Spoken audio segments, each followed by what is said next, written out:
The stars were still, but the silence was wrong. Something was spreading across the galaxy and nobody could stop it. Entire star systems were going dark. One by one, with no battles, no warnings, only drifting ships, and ghost signals on the comms. The crew of the salvaged ship Emberlight were the first humans to notice something strange. They were responding to an old emergency beacon coming from a Zelari research cruiser orbiting a dead moon. The cruiser was fully intact, power-running engines. Idle, but no voices, no movement, no response. The human team boarded wearing full hazard suits expecting a damaged reactor, or maybe a pirate ambush, but what they found was worse. Inside every hallway, every lab, every chamber, the walls were clean, the lights still glowing softly, but the crew were all gone. Not missing, not hiding, just gone. Piles of fine ash and scorched outlines of bodies marked the floor, some still holding tools, frozen in the last moment of life. The computers showed everything was functioning, no breach, no virus alert, no heat spike, just total sudden silence. Commander Reed stood frozen near the bridge, watching a monitor loop of the last camera feed it.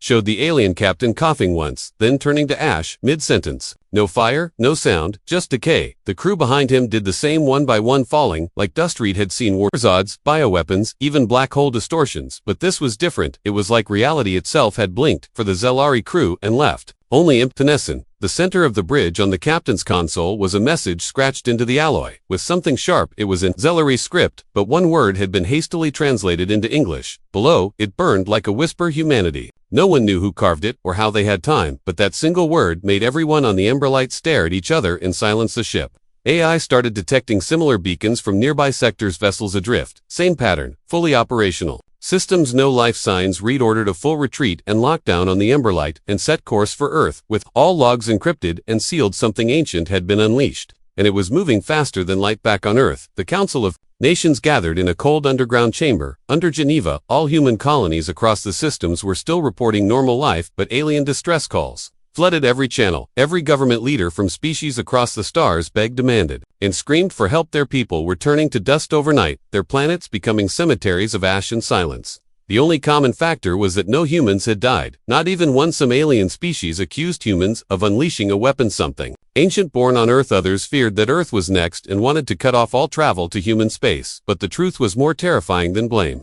Nobody knew what this thing was, where it came from, or how to stop it. It killed instantly, left no trace, and ignored every quarantine barrier deployed. In desperation, some leaders began evacuating to neutral planets, but even those fell silent within days. Deep in orbit around Saturn, in a hidden research lab, an old human scientist named Ira stared at blood samples under a microscope. She had received them from a silent station once run by the Rylan, a species wiped out just 2 weeks ago. The virus in their bodies was unlike anything Ira had ever seen. It was not bacteria, not a parasite, not nanotech. It was alive in a way that defied definition, and it changed with every host, becoming more lethal, more silent, more perfect. But when she compared it to human blood, there was no reaction. Nothing happened. It simply died like a spark in water. She ran test after test, and finally she found a strange protein string buried in the oldest parts of the human genome. Something chaotic, something unstable, something ugly by design. It did not match any evolutionary tree. It looked like a glitch in the code, but it was there in every human, from every continent, from every bloodline. Nira leaned back and whispered to the AI lab recorder, "I think we are immune, not because we are advanced, not because we are lucky, but because we are flawed. Something in us is broken, and that broken thing is what this virus cannot touch." Before she could send her findings, the lab received an emergency hail from Earth. An alien empire had just arrived in orbit. They were not here to ask questions. They were here to take humans by force. They believed the cure to survival ran in human blood, and they were ready to spill oceans of it to survive. Reed stood again on his ship, now back in the Sol system, watching the invasion ships closing in around the moon above Earth. The virus had started a quiet war, and humanity was now at the center, not because they were chosen, not because they were powerful, but because they alone remained. And no one knew why. The alien ships hovered like shadows over the moon, their massive hulls casting long dark streaks across Earth's orbit. They did not fire, but their message was clear: give us your people, give us your blood, or watch your world fall. The Council of Nations sat in silence inside the UN fortress, buried beneath the Atlantic, their screens filled with desperate transmissions from other species. Entire planets had gone dark, and the virus kept spreading, jumping through warp routes and communication channels as if it was hunting everything except humans. Some council members shouted to open the gates to offer help and save what remained of the galaxy. Others warned that bringing in outsiders might invite the virus onto Earth, even if it had not affected humans. So far there were no guarantees, not anymore. Above them, Earth's defense satellites locked on the alien fleet, while drones scrambled from hidden launch sites across the planet, ready to strike if needed. In that moment, the fate of the entire galaxy hung between fear and mercy in the Mars Science Facility. Ira sent her findings to every trusted channel. She knew the strange protein, the flawed sequence, the ancient mark, hidden in human DNA. It was all real, and it was the only pattern holding steady against the virus. The aliens demanded samples, but the tests had already shown something chilling. When non-human biology tried to adopt the protein chain, it triggered an even faster death. The virus recognized the imitation and crushed it within seconds. Realized this was no ordinary plague, it was something far older. Something designed to judge, to cleanse, to strip down all artificial perfection and only humanity with its strange, messy, and imperfect genetic code remained untouched, not because they were strong, but because they were broken in ways that had once seemed like weakness. Now Earth had become the last sanctuary, the last puzzle piece, and everyone else wanted a share of it. On the edge of the solar system, a desperate group of foreign refugees tried to breach Jupiter's orbit. They had placed their children into cryopods, hoping the humans would take pity and save the next generation, but the pods were intercepted by Earth Patrol, and the Vorn leader pleaded through tears for mercy, her skin cracked from early-stage infection, her voice shaking as she begged for just one safe place for her offspring to live. Commander Reed watched the feed from orbit. He had once saved colonies from pirates, stopped civil wars, brokered peace between enemies, but now he stood powerless as the universe crumbled and Earth stood alone. He wanted to help, he wanted to believe they could save others, but he had seen what happened when infected DNA tried to mix with human code. It was like trying to stitch water to fire. It only ended in pain and death. Meanwhile, deep inside an Earth hospital, a young human woman named Liana had just survived an accident that exposed her to an alien blood sample from a deceased diplomat. The staff expected her to die, or worse, to spread the virus, but she woke up the next morning calm, breathing normal, her vitals steady. The virus had touched her but not harmed her. Instead, it had done something else. It had changed her eyes, showed faint patterns, shifting like light through water. Her heartbeat echoed in strange rhythms, and when she touched a nearby sample, the virus inside it faded into nothing. Doctors ran every test and could not explain it. She was not just immune, she was repelling the virus, weakening it with proximity. Some called her a miracle, others called her a weapon. The council summoned her into a sealed chamber surrounded by generals and scientists. Her presence made them nervous, but they needed answers. Liana could not explain what she felt, only that something inside her had awakened like a door inside. Her soul had opened. Outside the chamber, news arrived that the virus had reached the core worlds of the Zithal Alliance, a region once believed safe. Their advanced cloning biology made them especially vulnerable. Their cities fell silent within hours. Millions vanished into dust with no sound, no fire, only the faint whisper of a breeze left behind. The Zithal sent one final message before their systems failed. It said in broken language, "We should have listened to the humans." Earth now had to decide what kind of species it wanted to be, the last survivor, or the final light in a dying sky. Reed stood before the council and said, "If we choose isolation, we may survive alone, but we will become like the virus, cold, lifeless, a shadow of what we were. But if we choose to fight to try and cure this thing, we risk everything, and maybe that is what makes us human, not safety, but the will to save even those who once tried to conquer us." The council voted in silence. The choice was not made by numbers but by fear and hope entwined. Liana stepped forward and offered her blood. She said, "I do not know what I am now, but if this is what I was born to do, then let it be my purpose." She became the first volunteer for a new program, one that would try to use her cells to develop a counterwave, something that could reach across space and burn the virus out before it reached Earth. But time was running out. Every hour, another signal went dark, another species fell silent. Earth stood as the last voice in a choir of ghosts, and somewhere deep in space, the virus continued to move, shifting, adapting, learning, and always heading closer to the blue planet that refused to die. In the hidden layers of Earth's orbital lab named Horizon Spire, human scientists worked in silence, their fingers shaking over glowing consoles as they analyzed Liana's blood. The room smelled of sterilized steel and static, but beneath the clean surface was fear growing heavier with each hour that passed. Liana sat inside a transparent containment field, her eyes shimmering like oceans in storm, her pulse calm yet unnatural. Something inside her had changed since the virus had touched her, something not even the most advanced scanners could fully explain. They injected fragments of her blood into controlled virus samples, expecting chaos, but what they saw made them freeze under the microscope. The virus recoiled, pulled away from her cells, and collapsed like it had seen something older, something stronger, and recognized a predator. Her immune system did not just defend, it attacked, but in a way never seen before. It was not brute force, it was intelligent, targeted, efficient. The virus reacted like prey, running from the scent of its ancient enemy. Outside the chamber, the council received transmissions from hidden labs scattered across surviving pockets of alien space.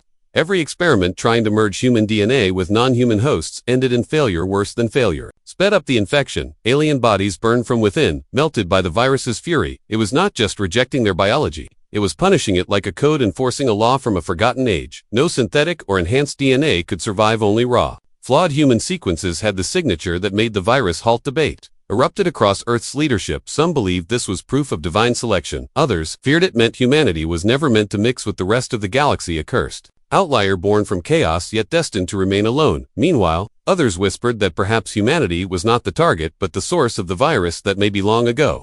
The virus had come from Earth itself, forgotten, buried in the genetic mud of ancient plagues, now returned to complete what it once began. Liana, meanwhile, began to hear things, not voices, but pulses, vibrations, deep in her skull, like the memory of thunder across bone. When she touched objects once held by the infected, she could sense echoes, moments of fear, moments of silence. It was as if the virus had left fingerprints on reality, and her body could read them. Her dreams became filled with visions of stars falling like rain, of golden cities melting into silence, of black suns devouring light, and always a whisper behind it all, calling her name without words. In secret, the Horizon Spire team developed a prototype wave generator designed to amplify the biofrequency inside Liana's cells and broadcast it across infected zones. It was desperate, untested, and likely dangerous, but it was the only hope of reaching other systems without sending humans into the fire. They called it Project Pulsefire, a last attempt to speak back against the silence, sweeping the stars while Earth prepared the device. A transmission reached them from the edge of Andromeda, a single voice speaking in multiple languages through a broken relay. The voice belonged to an elder of the Shalnari, a race believed extinct. The message was short and fragmented, but one part was translated clearly. It said the virus is not a plague, it is judgment, and humans were never its prey. They were its witnesses, the ones chosen to remember. This message shattered remaining doubts. Some humans began to question everything about their origins, about the strange path of their evolution, about why Earth had faced so many natural horrors and survived. Perhaps they were not the youngest race in the galaxy, but the oldest, in a different way. Survivors of a previous cycle, one where the stars had burned bright and then turned to ash, and now that cycle had returned, and only humans remembered how to endure. As Project Pulsefire neared completion, another problem emerged. An alien faction known as the Vrax had captured a human colony ship near Neptune, believing it carried raw blood samples. They had taken the crew hostage and threatened to release the virus into Earth's orbit unless given direct access to Liana's location. This was the first sign that not all survivors were seeking peace. Some were ready to burn everything if it meant a chance to live. Reed was sent to negotiate, but deep inside he knew there would be no compromise. The Vrax were desperate, cornered, and willing to sacrifice everything. Their ship bristled with weapons, and their own children already showed signs of early infection. Reed offered them one chance to surrender and be quarantined on Luna, but they refused and powered weapons. Earth's orbital defense fired first, and the explosion lit up the night sky with sorrow. After the smoke faded, Liana stood before the Chamber of Leaders, her voice steady. She said, "If we do not try to save what remains, we will become the last cruel empire, the one that watched the stars die without reaching out." She walked into the center of the Pulsefire chamber, her body wired with dampeners and neural links, the device humming as it charged her blood, glowing faint under her skin. Her presence calmed the air around her as if reality bent in respect, and then the signal pulsed outward, crossing space, carrying her code, her memory, her pain, and her hope into the dying void of the galaxy, seeking those who still listened, those who still breathed, those who had not yet turned to ash. The signal from Project Pulsefire moved like a ripple across the galaxy, not in light speed, but in something stranger, older, a rhythm that moved between dimensions, between pulses of reality itself and wherever it passed. The virus paused, faltered, weakened, as if recognizing an ancient frequency it had once known long before stars were born and planets took shape on distant moons. Forgotten ships sparked back to life, their systems blinking confused. Survivors emerged, trembling, untouched, not fully healed, but breathing against. Observatories lit up with new signals, weak flickers of hope, coming from places long thought lost. Colonies once reduced to ash now showed faint life signs, fragments of code echoing Liana's pattern, as if her DNA had awakened something deeper, a memory inside the virus that reminded it of balance, not destruction. And in those silent places where the Pulsefire had reached, a strange silence took hold, not the cold, empty silence of death, but the peaceful hush of stillness before renewal. But not all responded with hope. Some surviving factions saw Liana as a weapon of control, a force too powerful for one species to hold. The remnants of the Cryal Imperium gathered there, hidden fleets forming an alliance of the fearful, determined to seize the Pulsefire technology before Earth could use it to reshape the galaxy. They believed the virus was part of a deeper code, a cosmic regulator, and Liana's power was rewriting that code without permission. On Earth, tensions rose faster than answers military leaders wanted to guard Liana inside an undisclosed bunker shielded from further contact while humanitarians argued. She should guide missions to infected zones too. Test the wave in person. Protests erupted on digital networks, some calling her a savior, others calling her an unnatural mutation. Liana remained silent through it all, spending hours in the pulsefire chamber connected to the machine, not speaking, but sensing the virus shifting across the stars like a wounded beast, still searching for weakness. Meanwhile, Ira uncovered something buried beneath Mars's oldest crater, a vault sealed in stone, older than human memory. It contained records written in a language not recognized but strangely familiar. Inside were carvings depicting humanoid forms, casting energy through their blood into vast skies, and in the center of the chamber, a single word etched into metal with the shape of a double helix, repeated again and again: survive, survive, survive. Ira sent the images to Earth and whispered into her recorder, "We were warned, and we forgot." Traveled with a small team to a derelict ark floating between systems. It had once belonged to the Raltheon, a species known for their peaceful science, but now only echoes remained inside the ship. A log played on loop showing the Raltheon desperately trying to graft human DNA into their immune systems using samples from old Earth trade records. They failed each time, and one message repeated before the ship went dark: "We are not meant to hold what is broken, only humanity carries the wound and the key." Back on Earth, Liana collapsed during one of the energy pulses, her body overstrained, her cells burning brighter than before, but her mind clearer. She spoke in fragments of places she had never seen, of names lost to history, of worlds made of crystal and fire. She said, "The virus is not evil, it is balance. It is memory. It is the fire that burns away false life, and it stopped because I reminded it of what was true. I do not command it, I remind it." Their words shook the scientific world, the idea that the virus was not just an accident, but a test, a message sent through time and blood to find those still able to evolve, sparked debates. Across every channel, some believed it meant humanity had a destiny, others feared it meant responsibility beyond imagination. Liana was moved to a secure orbiting vessel where she could stabilize, but something else happened as she traveled into higher orbit. Her connection to the virus deepened, and she began to glow faintly under the skin, with veins pulsing in patterns that mirrored star charts unknown to current maps.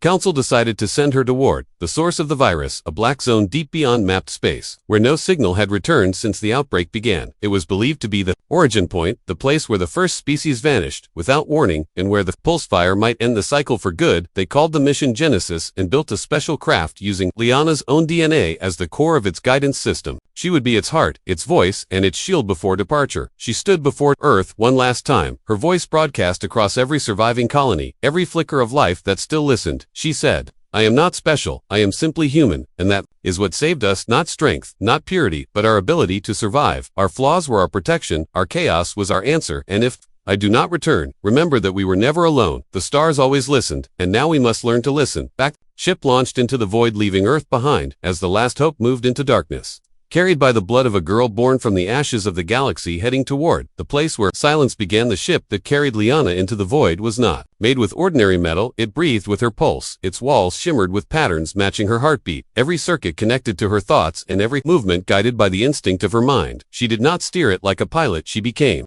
it like a second skin wrapped around a soul born from both machine and blood. This was the vessel named Genesis, and it was built not to return, but to reach the place where all signals had died, where no species had survived, where the virus had first awakened. As the ship crossed the outer threshold of known space, the stars behind her dimmed like fading memories. Ahead stretched a darkness that swallowed even light, a black sphere of silence, known in ancient warnings as the Hollow. She felt it before she saw it, a pressure like hands pressing against her skin, like whispers running through her bones. The virus was there, she knew it, waiting, watching, sensing her approach, like a sleeping beast stirred by the scent of fire inside her mind. The pulse fire rhythm grew louder, her veins glowing with every breath, her vision layered with glimpses of old worlds, burning, of civilizations begging for help before crumbling into dust. The ship trembled as it entered the Hollow, not from turbulence, but from memory. Space itself here was not empty, it was full of echoes, full of forgotten screams and messages, too old for machines to read. The deeper she moved, the more the virus pulsed around her, not attacking, not retreating, just circling. She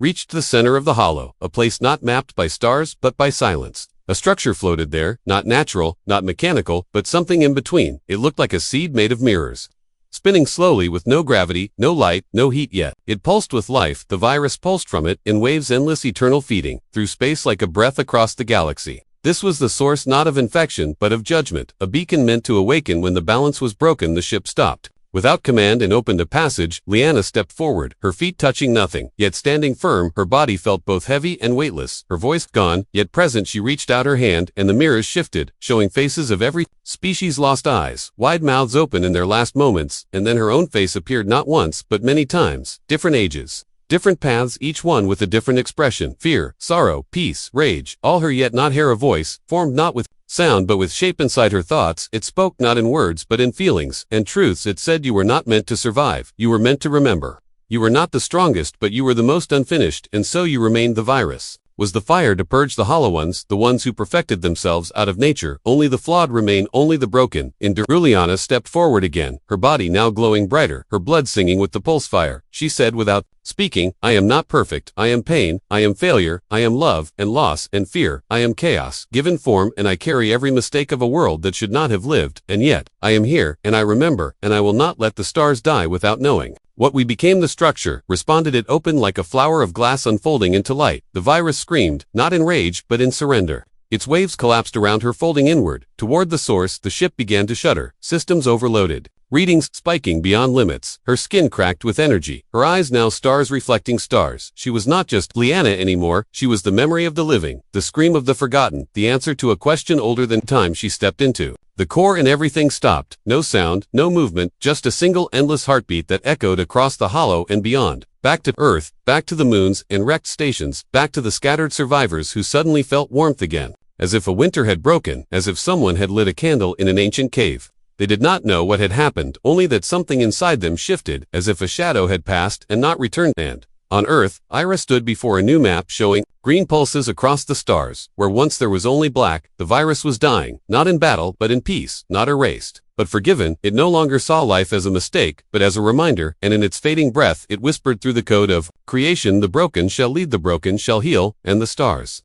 shall burn again. Liana's body was never found. The Genesis ship vanished with her beyond the hollow, and never answered any call again. But sometimes on certain nights under specific skies, signals repeat in old frequencies filled with a voice humming like wind through leaves, and a single message that ends in a soft echo. Remember, what you are not what you wished to be, but what you chose to become. The hollow was silent now, but not empty. It held no stars, no planets, no sound, and yet in that deep quiet there was something new, a memory etched into the fabric of space where Liana had stood. The virus had burned, not in violence but in surrender, like an ancient fire, giving. Waited on Earth did not celebrate at first. They waited, holding their breath, watching the stars for signs that it was true, that the wave had ended, and they were not alone in their survival. Aura sat in her lab, watching the bio readings across hundreds of systems change with each passing hour. Infected zones became stable environments. Previously uninhabitable showed signs of flora returning. Dust-covered stations flickered back to life, their dormant systems catching the pulse-fire signature and syncing with it, as if the galaxy itself had accepted the new rhythm and begun to hum along. Survivors emerged from cryopods, from sealed bunkers, from shattered moons, blinking into light for the first time in cycles, carrying the virus in their blood but changed, not dying, not infected, but altered. Stabilized Earth's leaders met once more, but now their voices were soft, their eyes heavy with things they had seen, things they had lost, and things they now carried. In their hands they held data fragments from across the galaxy, each carrying the same core sequence that Liana had transmitted, a sequence that no longer killed but healed. It did not cleanse life, it balanced. It did not destroy imperfection, it preserved it. Humanity's flaw had become the standard, a map for survival encoded in the wild disorder of human Nerd stood on the balcony of the orbital station, looking down at Earth, which had never looked so peaceful. Even the clouds seemed to move with intention. The warships in orbit powered down their weapons, their patrols now watching for signals of hope rather than threats. Colonists who once fled in fear now asked to return, bringing with them stories of lights seen in the void, lights that moved like wings of memory and sang with a voice none could understand but all remembered. In the deserts of Mars, an old tower, once thought to be a broken weather station, activated without human input. Its metal surface peeled open like petals and revealed a crystal inside, glowing with a faint blue light. No human had built it, no record spoke of it, but its signal matched the pulsefire pattern, and it began broadcasting a single message, repeated endlessly through subspace: we are awake again, the balance returns. Thank the broken one.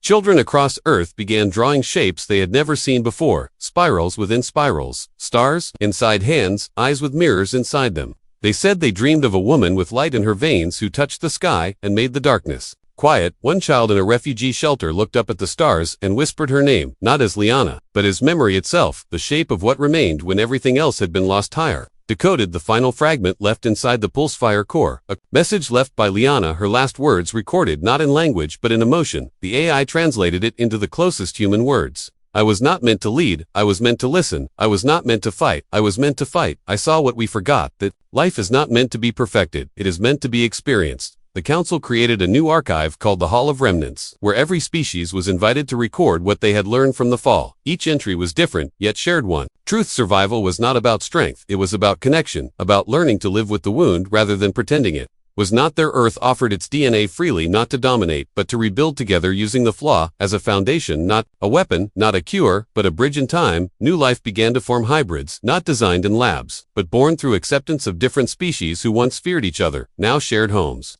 Genes' memories no longer separate empires, but shared lineages. And in this blending the virus found no fuel, only stillness. It had nothing to purge, because nothing was pretending to be perfect anymore. It passed through them like wind through trees, touching but not harming, witnessing but not judging the galaxy. Rebuilt not into a structure of control, but of understanding trade routes. Reopened not for profit but for unity, and in the center of it all, Earth remained not as the ruler, but as the reminder. The world that had burned alone, but chose to light. The way forward statues were raised, not in her image, but in her feeling, in the sense of being broken, and still moving forward. Reed planted a tree. Where the first infected signal had once been received, it grew with golden leaves that shimmered under starlight, and every year survivors gathered there not to mourn, but to remember, to speak the names of those who had been lost, to tell their stories, to pass on the truth that life had not ended because they were strong, but because they dared to be flawed. Together in the final chamber of the Hall of Remnants, a small light pulses gently beside the display of Liana's blood sample. A quote engraved beside it reads, "The galaxy did not need saving, it needed remembering, and we remembered, because we broke first, and when the silence returned, we answered not with weapons, but with the sound of a heartbeat." The stars no longer whispered warnings. They now carried songs of memory reborn from ash. The galaxy had not only survived, it had been transformed. Every surviving world carried a piece of Earth within it, not as a trophy or a symbol of conquest, but as a living thread woven through species that once feared each other, once competed, once built walls. Now they shared shelters, DNA stories, and skies. There were no more perfect empires, no more flawless races, because perfection had proven deadly and flaw had become salvation. In the years after the pulsefire wave, Earth became a place of pilgrimage, not just for survivors, but for those born after the silence, children with no memory of the fall, but whose bodies carried Liana's rhythm deep in their cells, young ones whose dreams were shaped by frequencies older than language, drawn to the place where one broken human had stood against extinction and asked the stars to remember her, not with monuments, but with life. Reed walked the surface of the hollow, now transformed from a black sphere of nothing into a sanctuary glowing with light, not artificial, but organic, born from the remnants of the virus itself, which had reshaped its final form into something alive. The core, that once broadcasted death, now sent healing pulses through the void, like a heart. Steady and soft creatures born from the hollow moved through space, not in ships, but in shapes of thought. Reflections of the virus's final surrender, beings without weapons or words, who traveled to dying stars and restored balance. Silently, the Hall of Remnants had expanded to dozens of worlds, each holding pieces of the story, not just data, but emotions, artifacts from the past, woven into living archives. Survivors added their dreams, their fears, their scars, everything that had helped them hold on when the galaxy went dark. In one hall, an alien child placed a broken toy once held by his mother before she turned to ash. In another, a human elder lit a candle for a friend, lost during the final standoff with the Vrax, not in hatred, but in understanding that fear makes monsters of us. Liana's name was not worshipped, it was remembered, whispered like a wind through the leaves of the trees that now grew on worlds once sterile. Her message lived not in broadcasts, but in choices made every day between survival and compassion, between safety and courage, between closing the door and opening the gate. In time, new explorers ventured beyond the hollow, not with weapons, but with questions, searching for other silences, other forgotten places, where memory needed to be awakened,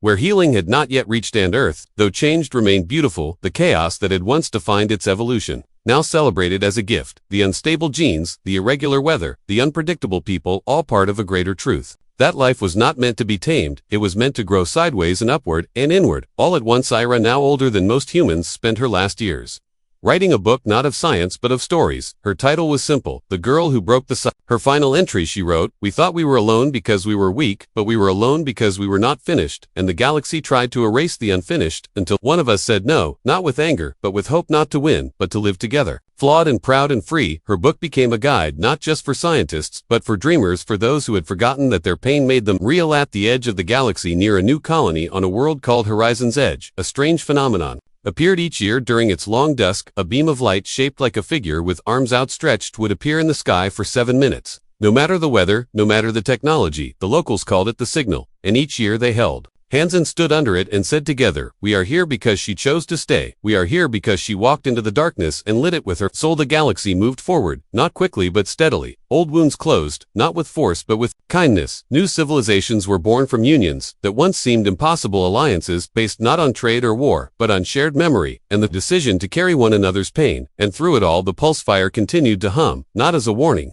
but as a rhythm of piece of life, held together by threads once thought broken, now shining across the stars. And so the ancient virus that once ended empires became the very spark that rewrote the meaning of survival, not in who lived the longest or conquered the most, but in who remembered how to be human and chose to remain that way in a universe that had once forgotten. In the quiet stretch of stars where the hollow once pulsed with silent death, a garden now bloomed, not of flowers or stone but of light growing in patterns only the soul could read. Each star that had once flickered out now burned again, slowly, calmly, without the rush of conquest, without the fear of silence. The galaxy did not return to what it was. It became something else, something older and newer at the same time, a place not of power but of presence, not of control but of connection. Ships no longer flew to dominate space. They traveled to share stories, some moved by solar sails, others by living engines shaped from virus remnants that now healed instead of hunted, and each ship carried the rhythm of humanity, not as masters but as reminders. Beings once fractured by war now met in peace, not because they forgot their pain, but because they learned to carry it together. And in the center of this reborn map, Earth remained not alone, not central, but woven into every new beginning. Children, born in the afterglow of the pulse fire, carried names in 100 languages, but all learned the same song, the song of Liana, the girl who stepped forward when no one else could, the girl who did not ask for power, but offered her flaw, the girl who listened to the silence and answered with her heartbeat. They told her story in classrooms, in temples, in open skies, under stars that now whispered not warnings, but welcome. In every generation found new meaning in her choice. A statue was never built for her, but a seed was planted in every world, where survivors now lived. A tree that shimmered with leaves shaped like spirals that danced when touched by wind, and when someone stood beneath its shade they felt something shift inside, not spoken, not explained, but known, like the feeling of being seen for the first time, even by the stars, at the edge of time, where no map dared to go. A signal continued to pulse, not loud, not urgent, just steady, like a breath in sleep, waiting for those still wandering, still afraid, still searching for a place to belong. And when they heard it, they did not hear commands or calls. They heard her voice, saying softly, "Come as you are, broken or whole. You are not alone, you never were." And so the galaxy was not saved, it was remembered, not rewritten, but reawakened by the one who chose to remain flawed, by the one who dared to love without needing to fix what had already been enough all along. The end.